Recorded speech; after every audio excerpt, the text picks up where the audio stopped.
Hello students, आज higher education की आपकी 7वीं क्लास है। सबसे पहले आपकी 6 क्लास जो हुई है उनमें बेसिक हायर एजुकेशन के बारे में मैंने आपको बताया किस टाइप के क्वेश्चन आते हैं। आज जो क्लास स्टार्टिंग से हम कर रहे हैं, जो आपको नोट्स दिए गए हैं पीपीटी मोड में, उनको लेकर के आपको डिस्कस किया जाएगा।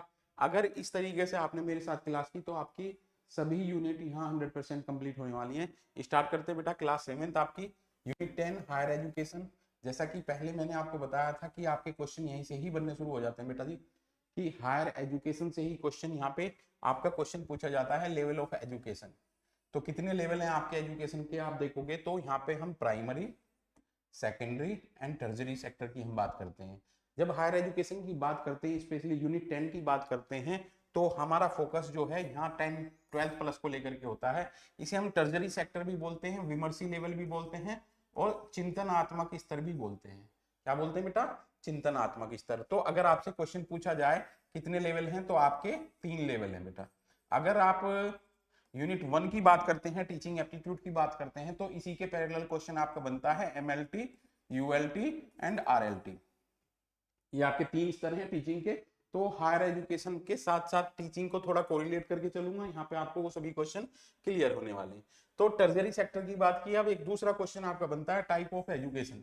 आप देखोगे यहाँ पे भी प्रीवियस ईयर में आपको काफी क्वेश्चन बनते हैं। जिन बच्चों का बेसिक अच्छा है तो वो इसे बहुत अच्छे तरीके से कैच करेंगे बेटा। टाइप ऑफ एजुकेशन में 2 टाइप आपके यहाँ पे मैंने स्पेशली फोकस किए हैं, फॉर्मल, इनफॉर्मल, और थर्ड में है आपका सेमी फॉर्मल। सेमी फॉर्मल को लेकर के भी काफी क्वेश्चन आपके बनते हैं। जब हम इन शब्दों पे जाते हैं तो आप देखोगे मेनली कहां कहां पे इन शब्दों का जिक्र किया गया है। एजुकेशन में तो किया ही किया गया है बेटा, कम्युनिकेशन की यूनिट 4 में भी किया गया है और कंट्रोल में भी किया गया है। स्पेशल तौर पे देखोगे यूनिट 4 में बहुत इंपॉर्टेंट क्वेश्चन है आपका फॉर्मल इनफॉर्मल कम्युनिकेशन को लेकर के। अब जब बात करते हैं एजुकेशन की, तो फॉर्मल एजुकेशन में जैसा कि ऑलरेडी मैंने आपको पहली वीडियोज में बताया है कि फॉर्मल एजुकेशन क्या होती है। शिक्षक होता है, छात्र होता है, पाठ्यक्रम होता है, निश्चित अवधि होती है, एग्जाम होता है और डिग्री मिल जाती है। That this kind of education known as formal education. तो औपचारिक शिक्षा आपकी इस टाइप की होती है। अनौपचारिक शिक्षा में आपका जो व्यवहारिक परिवर्तन है वो इसमें आ जाता है। व्यवहार के सुधार के लिए दी गई एजुकेशन आपकी अनौपचारिक आ जाती है। अब कम्युनिकेशन में आपका बहुत इंपॉर्टेंट क्वेश्चन बनता है ये। फॉर्मल कम्युनिकेशन का आपका क्या होता है? जो लिखित होता है, जिसका एक पैटर्न होता है, जो आपका ऑफिशियल कम्युनिकेशन होता है, this kind of communication known as formal communication. इसको लेकर के इतने क्वेश्चन नहीं आते जितना आपका इनफॉर्मल कम्युनिकेशन को लेकर के क्वेश्चन आते हैं। जो एक ग्रुप है जिसमें गॉसिप हो रही है, जिसका कोई डायरेक्शन नहीं है, उसको हम इनफॉर्मल कम्युनिकेशन बोलते हैं। जैसे कि आप देखोगे एक फ्रेंड सर्कल बैठा है तो वहां पे क्वेश्चन पूछे जा डिस्कशन किया जा रहा है, तो वो इनफॉर्मल कम्युनिकेशन में आपका आएगा। अब यहां से देखोगे बेटा, आप अगर प्रीवियस ईयर में जाओगे तो ये क्वेश्चन बहुत इंपॉर्टेंट आपके हो जाते हैं। ग्रेप वाइन कम्युनिकेशन, अंगूर लता, जिंगजैंग, नॉन डायरेक्शनल, ये इनके फेमस नाम है जिन पे अब से पहले यूजीसी ने काफी क्वेश्चन आपसे पूछे हुए हैं। ग्रेप वाइन, अंगूर लता, जिंगजैंग, नॉन डायरेक्शनल आपका इनफॉर्मल टाइप ऑफ कम्युनिकेशन में आपका आता है। जब हम एजुकेशन की बात करते हैं तो एजुकेशन में थर्ड टाइप आपका सेमी फॉर्मल है, और यहाँ से आपका एक टॉपिक स्टार्ट होता है इग्नू। इग्नू डिस्टेंस एजुकेशन में डील करने वाला संसार का सबसे बड़ा प्लेटफॉर्म माना जाता है, जहां पे आपका देखोगे 18 लाख स्टूडेंट पिछले डेटा है ये वहां एनरोल थे और डिस्टेंस एजुकेशन में वो एजुकेशन ले रहे थे। थर्ड टॉपिक बेटा आपका इसमें आता है कंट्रोल को लेकर के, नियंत्रण को लेकर के।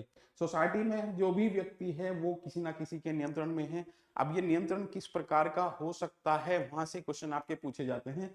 एक मैंने आपको यहाँ पे 2 एग्जांपल लिखे हैं। फैमिली, आपसे क्वेश्चन पूछा जाता है कि फैमिली किस प्रकार का इंस्ट्रूमेंट है कंट्रोल का, तो अनौपचारिक, इनफॉर्मल का ये आपका इंस्ट्रूमेंट है जो फैमिली है। और स्टेट जो है वो किस टाइप का है? फॉर्मल। तो आप देखोगे कि क्वेश्चन आपसे ये भी पूछा जा सकता है कि हम लोग फॉर्मल से ज्यादा होते हैं या इनफॉर्मल से ज्यादा होते हैं। अब आप देखोगे कि रिलीजन भी एक इंस्ट्रूमेंट है, वो इनफॉर्मल का है। आप देखोगे कि जिस डर से हम कंट्रोल हो रहे हैं, धर्म से, आप देखोगे कि हम कुछ सोसाइटी में गलत काम इसलिए नहीं करते कि हम कहीं ना कहीं जो मान्यता है, किद्वंतियां हैं, दंत कथाएं हैं, उनके द्वारा बाउंड होते हैं। तो ये बेटा ये जो क्वेश्चन है, ये जो वर्ड है, ये आपके हर एस्पेक्ट में क्वेश्चन उठा करके ले जाते हैं। ये आपका इंट्रोडक्टरी था, इसमें से ही काफी क्वेश्चन आपके बनते हैं।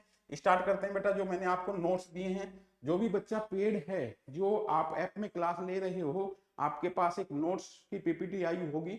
इस पीपीटी को कवर करने के बाद आपके 600 क्वेश्चन प्रीवियस ईयर के बेटा मैं यहाँ कराने वाला हूँ। और जिस बच्चे को अपना नेट जीआरएफ करेक्ट करना है वो इनको जरूर करे बेटा, यहीं से क्वेश्चन आपको मिलने वाले हैं। ठीक है, ज्ञान स्वयं में वर्तमान है, मनुष्य केवल इसका आविष्कार करता है। स्वामी विवेकानंद की कोटेशन है बेटा। सोशल साइंस के सभी सब्जेक्ट में यहाँ से क्वेश्चन आपका उठता है। टॉपिक है स्वामी विवेकानंद। अब यहाँ पे आपको शिकागो विश्व धर्म सम्मेलन की याद आ गई होगी। 1893 में आपका शिकागो विश्व धर्म सम्मेलन होता है।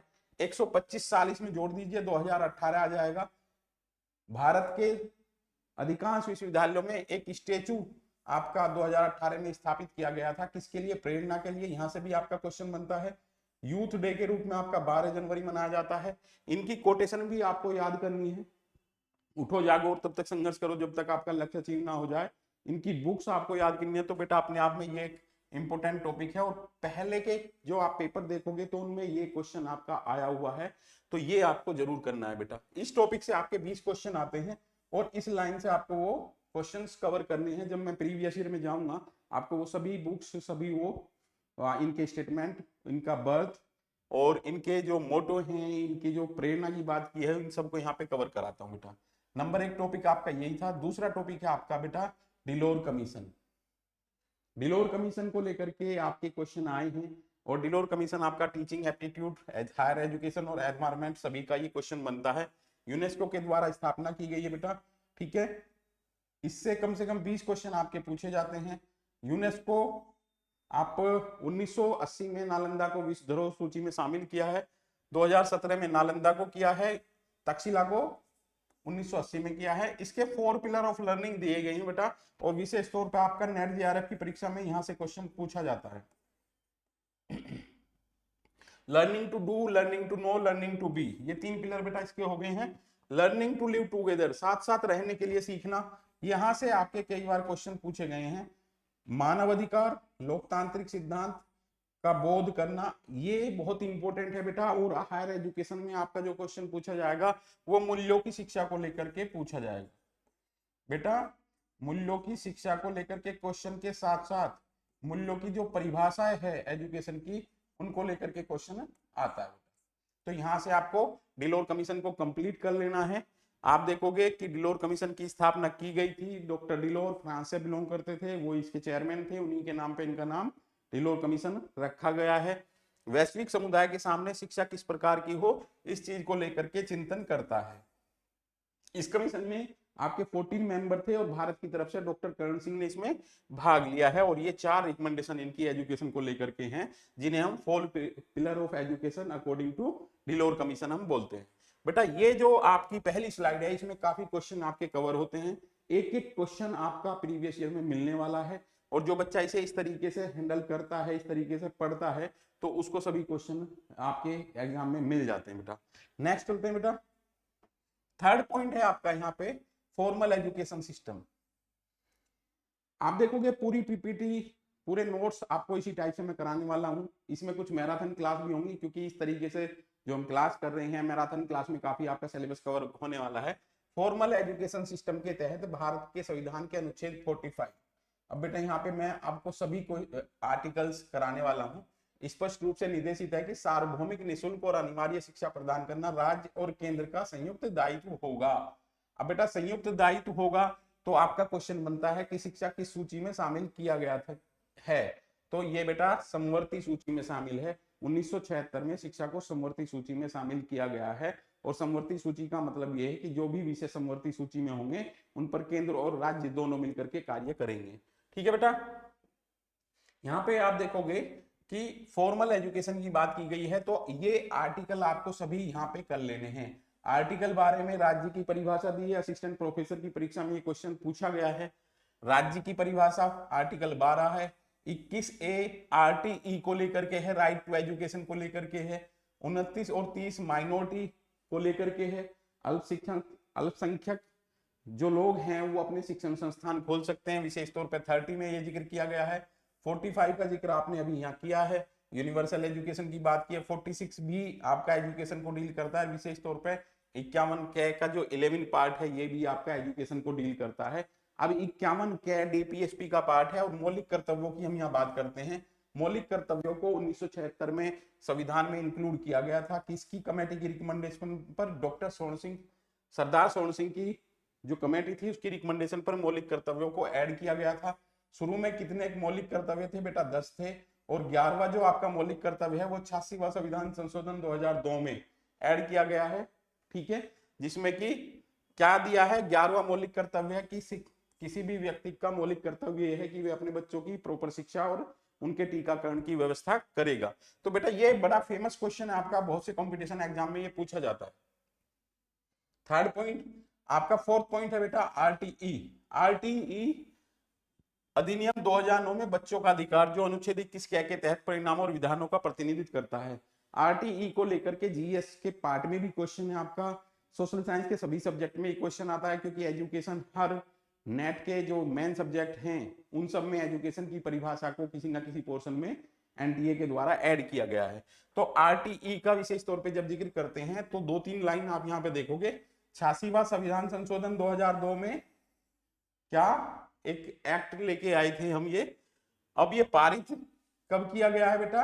2009 को, 1 अप्रैल 2009 को पारित किया गया है, यहाँ कंफ्यूजन नहीं होना चाहिए बेटा। और अप्रैल 2010 को, 1 अप्रैल 2010 को ये लागू कर दिया गया है। तो आरटीई में प्रोविजन क्या है? 25% सीटें सभी शिक्षण संस्थानों में बीपीएल वाले बच्चों के लिए सुनिश्चित की जाएंगी, रिजर्व रखी जाएंगी। और इसका सिनेमैटिक कनेक्शन है, एक मूवी आपकी आई थी हिंदी मीडियम बेटा, उसमें ये सारी चीजों का डिस्कस किया गया था कि किस तरीके से हायर एजुकेटेड, हाई स्टैंडर्ड के लोग आरटीई की रिजर्व सीटों को खा जाते हैं। तो देखोगे ना, ये पूरा आरटीई एक्ट आपका आता है, कंपटीशन के पॉइंट ऑफ व्यू से बहुत इंपॉर्टेंट है। और जब आप प्रोफेसर बन जाओगे, क्लास में जाओगे, तो आपको ये पता होना चाहिए बेटा। आपके 4 पॉइंट ये आपके हो गए हैं। 5वां पॉइंट बहुत इंपॉर्टेंट है बेटा, और सभी बच्चों से मैं इसे इस यूनिट में प्लस हायर एनवायरमेंट की यूनिट है उसमें भी मैं आपको ये 1 बाय 1 करके याद कराने वाला हूं। मिलेनियम डेवलपमेंट गोल कब स्थापित किए गए थे? 2000 में स्थापित किए गए मिलेनियम डेवलपमेंट गोल, सहस्त्राब्दी विकास लक्ष्य के अंतर्गत भारत में स्वयं को 2015 तक सार्वभौमिक प्राथमिक शिक्षा। अब बेटा आपसे यहाँ पे क्वेश्चन बनते हैं, यूनिवर्सल प्राइमरी एजुकेशन कौन से नंबर पे था बेटा? 2nd नंबर पे। किसमें? एमडीजी में। पर हम इसे अचीव नहीं कर पाए, 2000 से 2015 तक ये टारगेट रखा गया है। अब एसडीजी के तहत किसमें इंक्लूड किया गया है इसे बेटा? 4th में। और कब तक हमें हासिल करना है इसको? 2030 तक। तो ये आपका बहुत इंपॉर्टेंट क्वेश्चन है, मिलेनियम डेवलपमेंट गोल को लेकर के ही एनवायरमेंट का जो पहला पॉइंट है सिलेबस का, वो पूरा यहाँ डिस्कस करने वाला हूँ नेक्स्ट कमिंग क्लास में। तो ये आपका 4th वाला पॉइंट है बेटा, इसमें से आपके काफी क्वेश्चन आते हैं। मिलेनियम डेवलपमेंट गोल में आपका एजुकेशन सेकंड उस पे था, गोल पे, और हायर इसमें सस्टेनेबल डेवलपमेंट गोल में आपका ये 4th पे आ गया है। मिलेनियम डेवलपमेंट गोल में 8 लक्ष्य थे आपके, और सस्टेनेबल डेवलपमेंट गोल में आपके 17 लक्ष्य हैं बेटा। इसके साथ साथ आप देखोगे जब हम बात करते हैं संविधान की और पिलर की, तो आप देखोगे कि 4th पिलर पे आपका प्रेस आता है बेटा, 5th पिलर पे आपका एनजीओ आता है। इससे पहले आपके 3 पिलर हैं, और ये सिमिलर लैंग्वेज यूज करता है आपका किसको लेकर के? डिलोर कमीशन को लेकर के, इसलिए मैंने यहाँ पे इसका जिक्र किया है। अब आर्टिकल 19 किस चीज को जिक्र कर रहा है बेटा? आपकी अभिव्यक्ति की बात कर रहा है, विचारों की अभिव्यक्ति की बात कर रहा है। और एक क्वेश्चन बहुत इंपॉर्टेंट ये आपका आता है कि प्रेस किस आर्टिकल के तहत इंक्लूड है? तो आर्टिकल 19 में आपका इसका जिक्र होगा। ये जो सभी आर्टिकल हैं बेटा, ये आप करोगे, इन्हें करने के बाद आप नेक्स्ट क्लास में आओगे। जिस भी बच्चे के आपके क्वेश्चंस हैं वो हमें कमेंट बॉक्स में आप डिस्कस कर सकते हैं। इसके साथ साथ आपके कुछ पॉइंट आरटीई मैंने आपको करा दिया है, आरटीआई सूचना का अधिकार अधिनियम 2005, बहुत इंपॉर्टेंट क्वेश्चन है। यहाँ पे आपके हायर एजुकेशन में जो क्वेश्चन पूछे जाते हैं कथन और कारण को लेकर के पूछे जाते हैं। जब से आरटीआई एक्ट आया है तो भ्रष्टाचार कम हुआ है, और आरटीआई एक्ट आने के साथ साथ सिस्टम में ट्रांसपेरेंसी आई है। तो दोनों ही स्टेटमेंट आपके सही हैं और दोनों एक दूसरे की पुष्टि करते हैं। इस टाइप के क्वेश्चन आपके पूछे जाते हैं। इसके पैरेलल टॉपिक अगर आप करोगे तो एक भ्रष्टाचार भी आप कर लोगे। भ्रष्टाचार क्या होता है बेटा? आप देखोगे भ्रष्टाचार क्या है, जब कोई भी व्यक्ति किसी पद पर बैठा हो, वो अपने पद के सापेक्ष कार्य नहीं कर रहा हो, तो ये, और या करने के एवज में प्रत्यक्ष और अप्रत्यक्ष रूप से कुछ ले रहा हो, तो ये भ्रष्टाचार की परिधि में आएगा। बट जब से आरटीआई आया है, सूचना का अधिकार अधिनियम 2005 लागू हुआ है, कांग्रेस की सरकार में इसे लागू किया गया था, तब से पारदर्शिता बढ़ी है, और पारदर्शिता बढ़ी है तो आपका करप्शन कम हुआ है। नेक्स्ट है बेटा टॉपिक मनरेगा। मनरेगा बहुत इंपॉर्टेंट टॉपिक है, और मनरेगा में लेकर के आपके काफी क्वेश्चन आपके टेट में, सीटेट में, आपके अदर जितने भी टीचिंग के कंपटीशन है सब में क्वेश्चन पूछा जाता है। Mahatma Gandhi National Rural Employment Guarantee Act कब पारित हुआ था? तो अधिनियम 2005 में पारित हुआ था। असिस्टेंट प्रोफेसर की परीक्षा में पूछा गया है लागू कब किया गया था?